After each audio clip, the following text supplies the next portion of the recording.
Frank, may I ask, does the show of hands that you saw here in the audience, maybe 5 or 10 women at most, does that represent a fair reflection of the gender profile in your own company, Honeywell?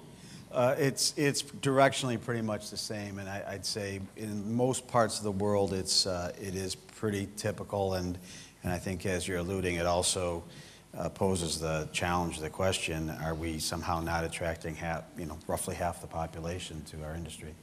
Okay, Graeme, yesterday you mentioned to me recent concerns that have been raised in the UK about the low number of women entering engineering. Yes, I think we've got exactly the same problem in the UK, and it's predominantly about attracting to engineering. In studying STEM subjects, for example, mathematics is relatively evenly populated between male and female students, but the more science and engineering subjects are still predominantly male, and that is a concern. Yeah. Mohamed, could I ask, as a recently graduated engineer, what is your perception of the number of graduating female engineers? As I can see, it's a low number of female graduates.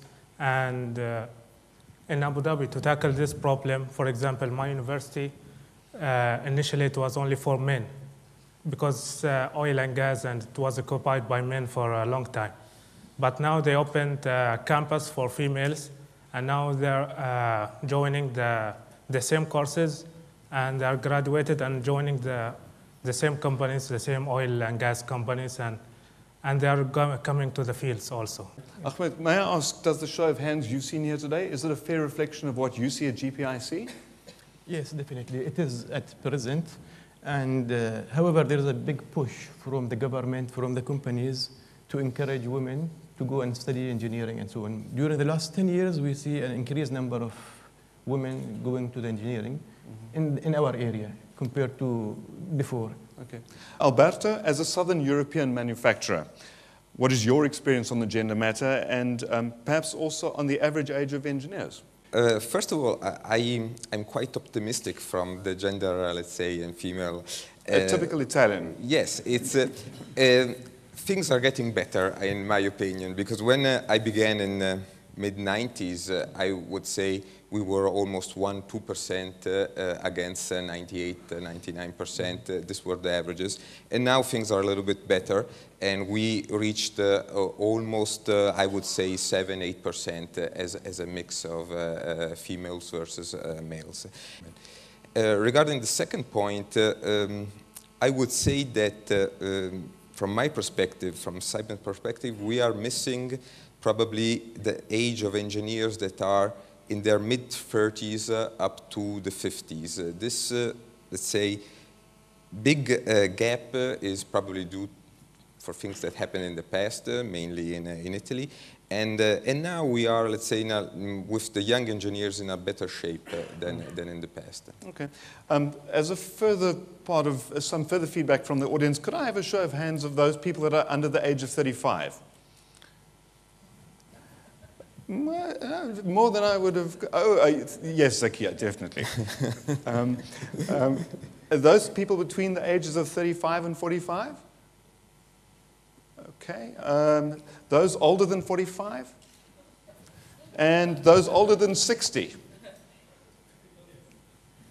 Oh, there's not so far. Oh, it was, yeah, Graeme.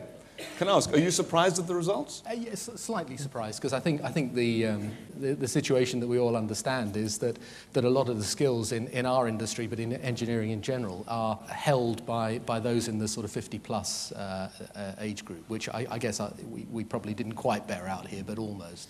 And that the problem with that may actually be exacerbated as countries extend the age of retirement, creating a little bit of a block for those who are coming through.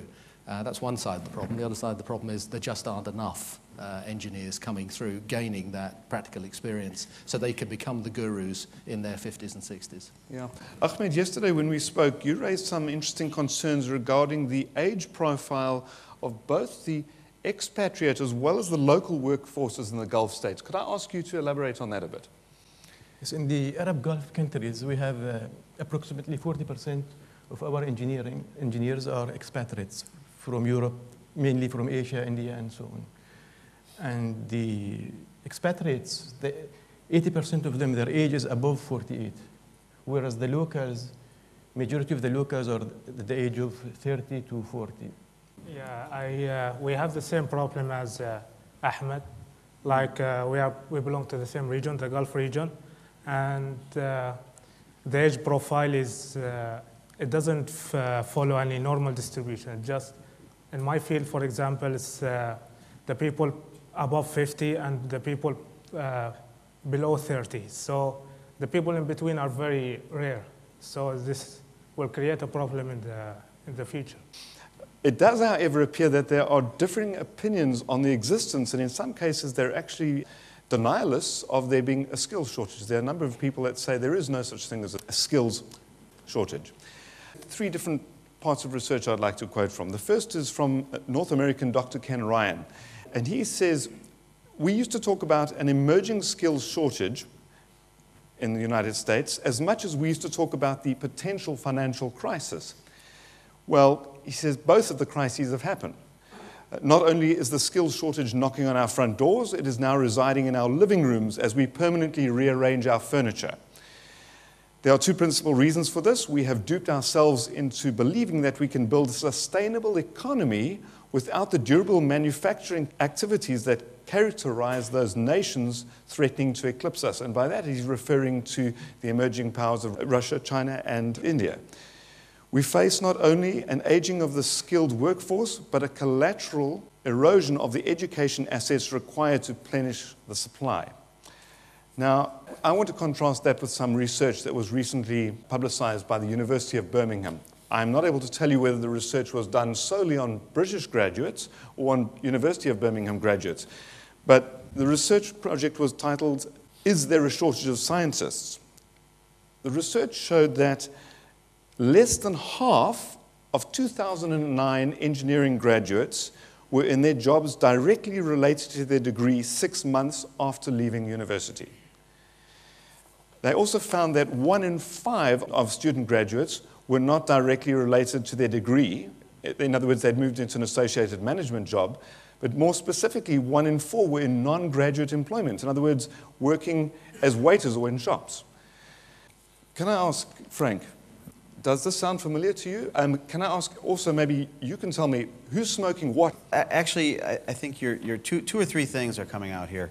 One is people with the STEM type of educational background are attractive to many industries, not just engineering and science roles, but any job that requires an analytical background, which is now just about anything. Even if you're in inventory control and retail, such a background is skilled. So the demand is clearly going up. The second thing, though, that I want to address is that, you know, if you read other statistics, you'll see that there's actually huge numbers of engineering graduates coming out each and every year. But they're in places like China and India and Indonesia and others. And so we have a little bit of mismatch, if you will. 2 things. We have a mismatch of where the engineering graduates are, where some of the demand is. We also have rising demand in those indigenous countries for their own skill. Whereas it is true, I think over many years, the folks in the quote-unquote West, whether that's North America or Western Europe, benefited from immigration from those countries. As they've developed their own economies and matured, the demand is very strong at home, too. So that's another issue. And I think the third issue is, although we're graduating engineers quite rapidly in a lot of the countries, try as we might, it's hard to get 20 years of experience in 2 years. So there is an experience issue that needs to just catch up as well. Yeah. Alberto, your opinion on the subject? Is there a skills shortage or not? Well, I would say that from my perspective, for young graduates, we don't feel the skill shortage here in Italy. We feel, let's say, a very big skill shortage for engineers that have 20 years of experience and so on.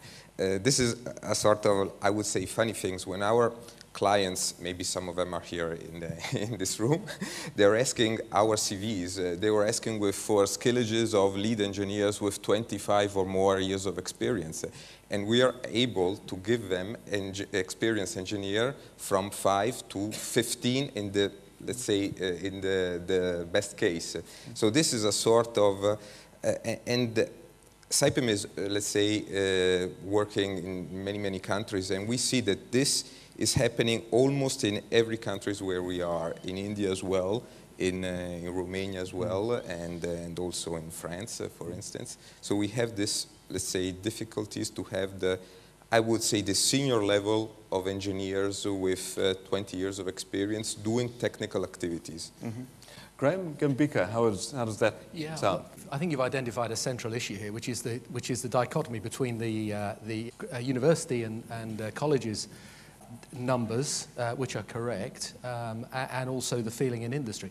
On the one hand, the official numbers in the UK are that 12.5% of engineering graduates are still unemployed a year after graduating. And that's compared with 9.6% of all graduates. This is UK figures, but I'm sure we're not alone. So on the one hand, you would say, well, there are more STEM graduates, clearly, than applicable posts. But does that mean there's no skill shortage in engineering? Well, no, it doesn't. Clearly, the members of GAMBICA, it's their number one issue, is getting the right level of feedstock in as engineering skills to develop. I think the point made about experience is key. A raw graduate is probably of less use to a company than someone who's perhaps maybe done an apprenticeship and has a little bit of practical experience to go with that academic qualification. So maybe apprenticeships are part of the solution here. But the other problem is the age-old one of companies looking at bringing in a new graduate and spending the first 2 or 3 years in intensive training, and the risk that skill will then migrate off to another company that hasn't had that expense, that can afford to pay a little more for them. So there is a reluctance to train raw graduates. And you can also argue, and I think I would in the case of the UK, that the graduates aren't coming out of university necessarily with the right life skills. They're coming out with the right qualifications, maybe not practical problem-solving abilities, maybe not communication skills, certainly not the communication skills that we need in this industry. Verbal and written communication skills. So I think there's an issue there with the quality, maybe not academic quality, maybe total quality, if I can put it that way, of what's coming out of the training institutes, and also a reluctance to do primary training within industry. And maybe apprenticeships are the answer, but I think they would have to be incentivized. This next section we'd like to look at is whose responsibility is it to attract more students to the subject of engineering? Is it industry's responsibility or educational institutions' responsibility? Mohamed, as you were the recipient of a recent engineering bursary, what is your opinion? Whose responsibility is it? For example, in my case, I was attracted to the engineering, first of all, because I liked it. And then the companies in Abu Dhabi, the oil companies, they sponsor the students from the high school and attract them to the engineering discipline and pay for their tuition fees. Of course, in return, that they have to work for a couple of years. That will solve the problem. And of course, after the graduation, you have your engineering degree, and you are sure that you will not work in a discipline far away from what you studied. Coming from Bahrain, Ahmed, would you agree with that? I definitely agree. At the end of the day, if there's a shortage, it is the industry that will suffer.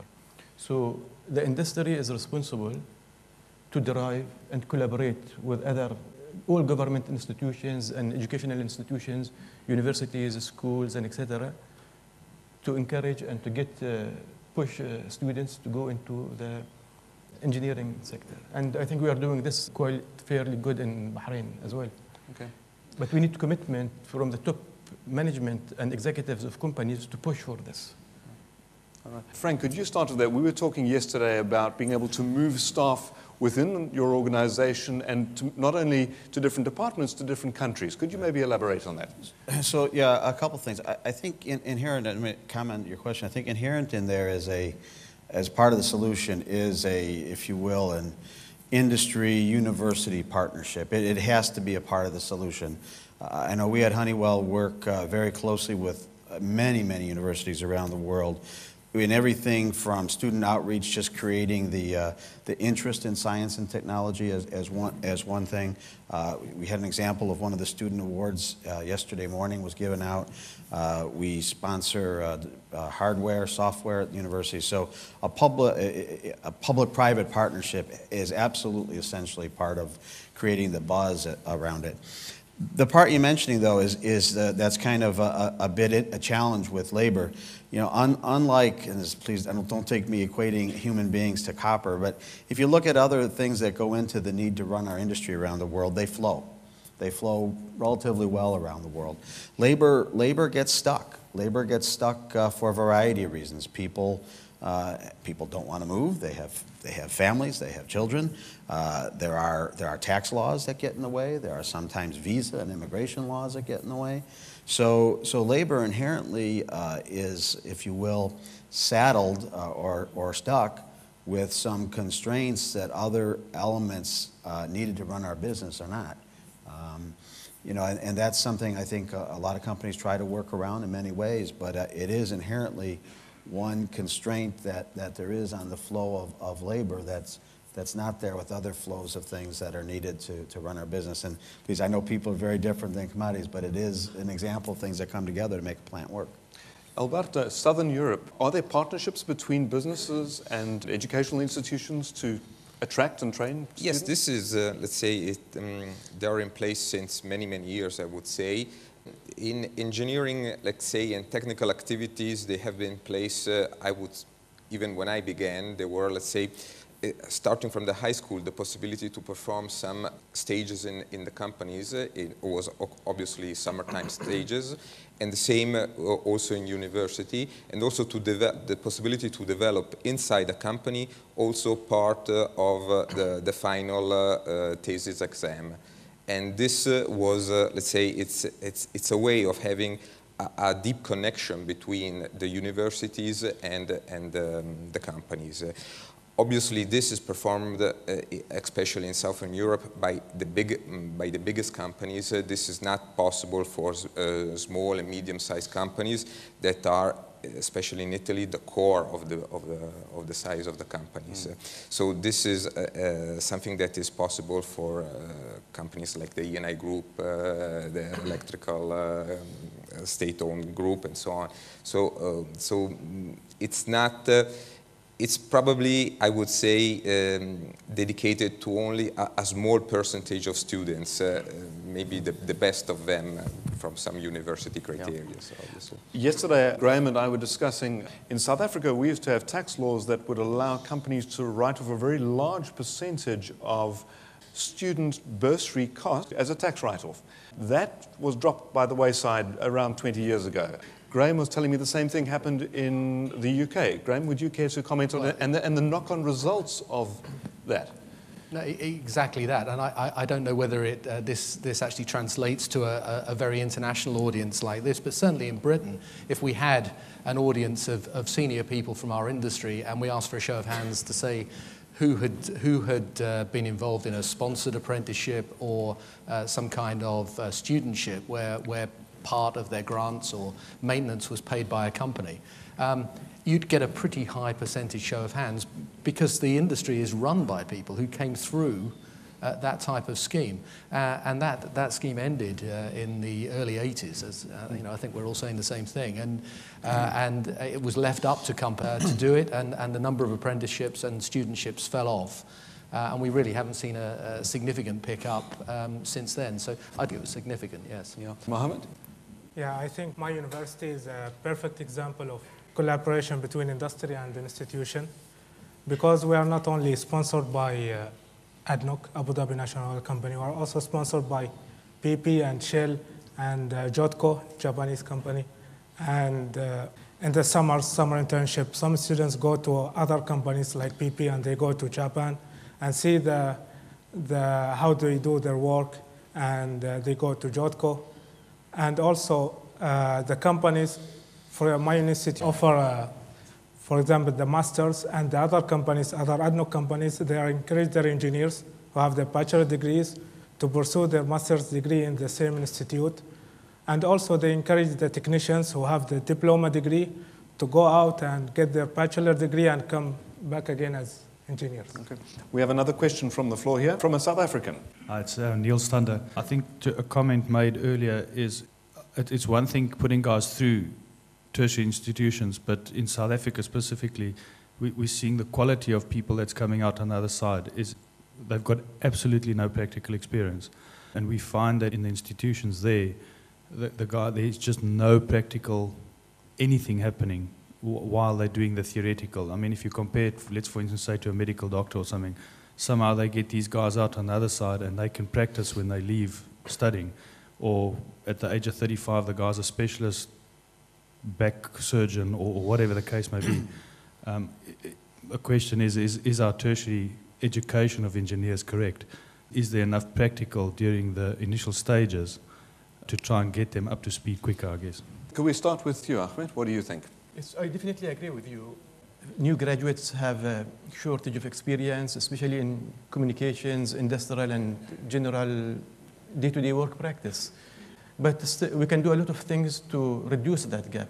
And we are doing a lot of things in Bahrain and also in the region to reduce this gap.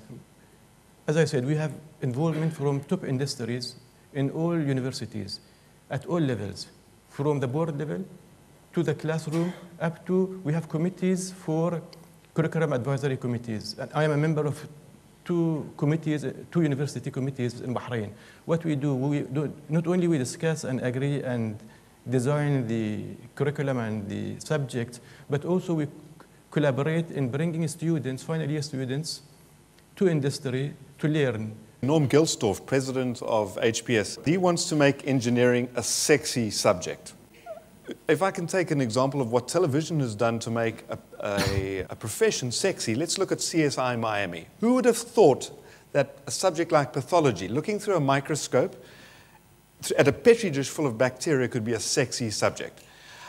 It's unbelievable. We've got a female journalist here. Helen has said about some of the engineering subjects, programs on television.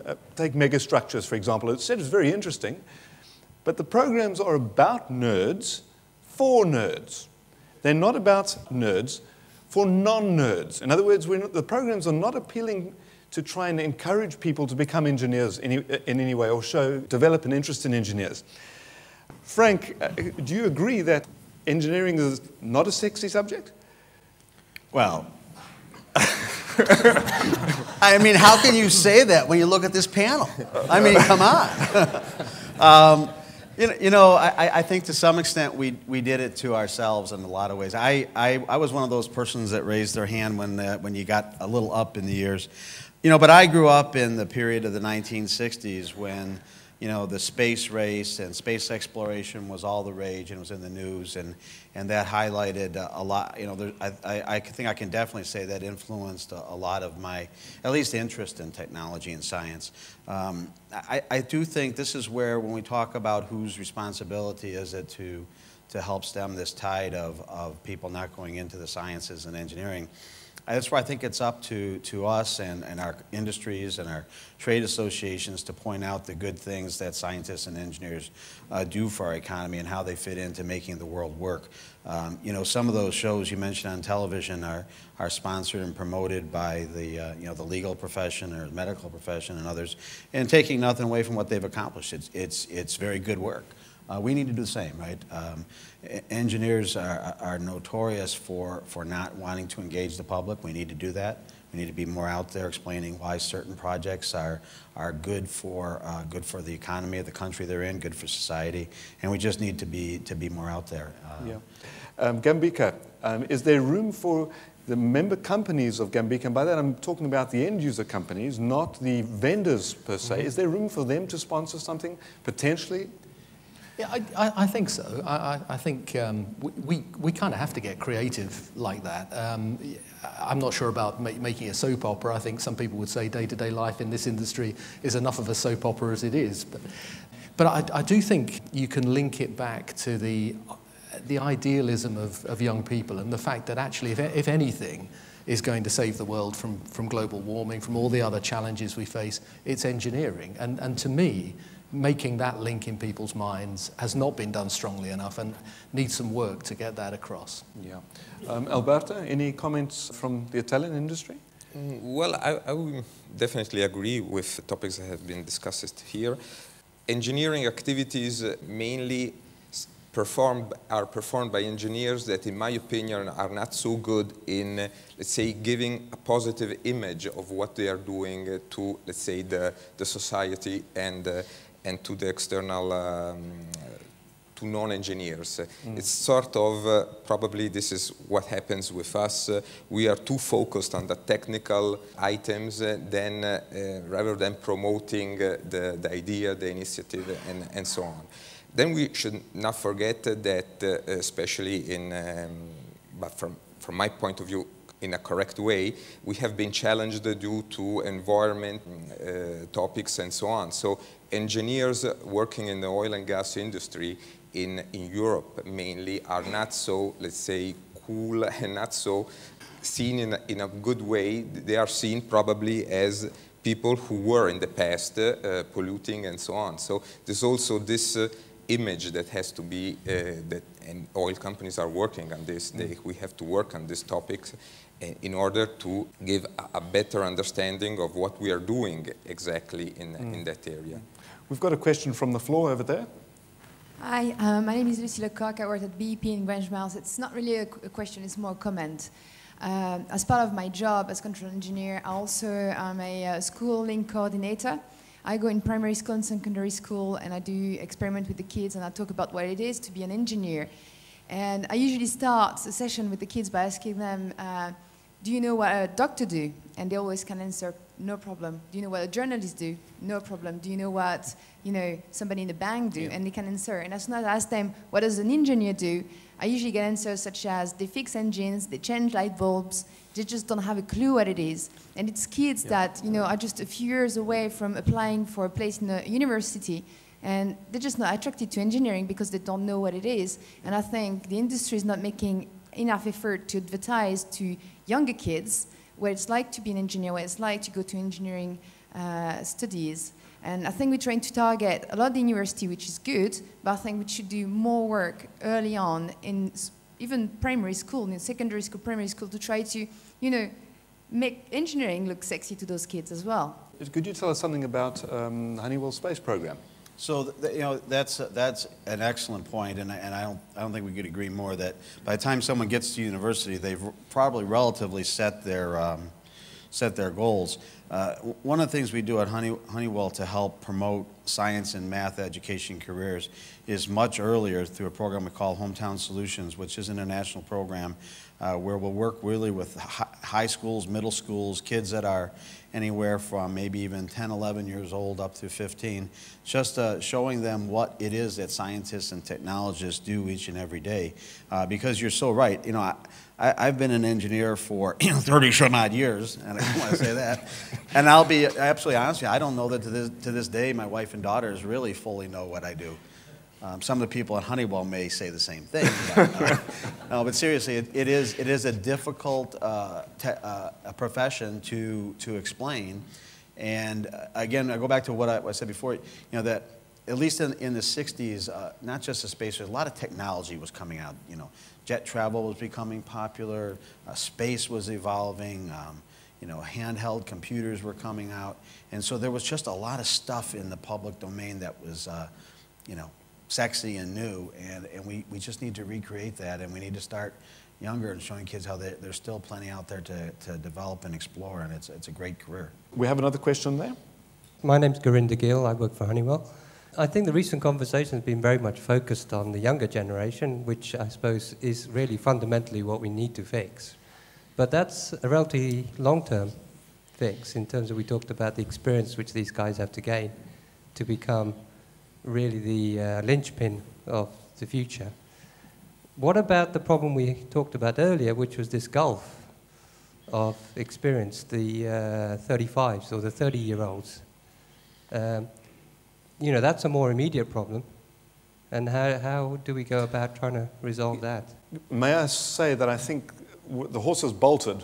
We're in trouble. I don't have an answer for that. Does any one of the panel have an answer? Frank, maybe? If someone's 35 and they're not in the industry, they're probably not going to come into it. So, that's where I do think some of the things around technology that we've talked about here at this conference become at least bridges to that shortage. The traditional way of doing service has been for 100 years in the technology field is you bring a person to where the problem is, either on a horse or a train or a plane. Well, with modern technology, we can bring the problem to the person too. That goes a long way to mitigate some of the shortages, things like remote collaboration, remote tools, embedding know-how into systems and into shared knowledge databases are a part of the solution. Again, I don't, as an engineer, I don't think it can ever be the complete solution, but I think some of the technology tools we have available today, which I think can help mitigate that issue. Helen, you were going to ask something. Yeah, why are the engineering firms so reluctant to take on graduates to train them up? Because other professions don't have that problem. If you take the law profession, the big firms will take people on, train them. Accountancy, my brother's an accountant, he qualified with PricewaterhouseCoopers, he left and went somewhere else as soon as he was qualified. Other professions accept that that is going to happen, accept that the movement of graduates and younger employees is quite fluid. Why do engineering firms not do that? Graeme, could you maybe speak for GAMBICA? Yeah, I can. I mean, I think part of the answer is that business has become very short-term in its thinking and its horizons, and that's part of the answer. And as I said earlier, there is this fear that, well, it's okay if everybody, all the major companies in the industry are playing their part, but if I'm the only one in my area that's training up engineers, I know what's going to happen. I'm going to put that investment in, and I'm going to lose that engineer. So we have to do something as a society to encourage the majority of companies to run training, apprenticeship, and studentship schemes. I mean, if I can just give a couple of examples across Europe, companies of 500 people, employing 500 people or more in Germany, almost 100% of them in our sector, in engineering, run some kind of training or apprenticeship scheme or studentship scheme. In the UK, it's less than 20% of those companies. And I'm sure if we went across all the countries of Europe, we'd find a real patchwork quilt. So that's one of the issues. And I suppose our sledgehammer solution is what Graeme and I were talking about a little earlier, which is maybe some government intervention to try and nudge companies to do the right thing, maybe some tax credits against training. It used to work. It worked in the 70s. It could work again today. It's probably the wrong time to go to government and ask for money. That's the problem. I doubt there's a government representative here today. So whose responsibility is it to go and nudge the government to get their A into G? Yeah, but that's partly trade associations. That's what we do. We represent the industry. It's very hard for an individual company, although companies do, of course. As I say, we do try to provide engineering training type programs around the world at Honeywell. Here in EMEA, in Europe, Middle East, Africa, we call it JETPRO, Junior Engineer Training Program. In North and South America, we're not as eloquent. We just call it the farm team.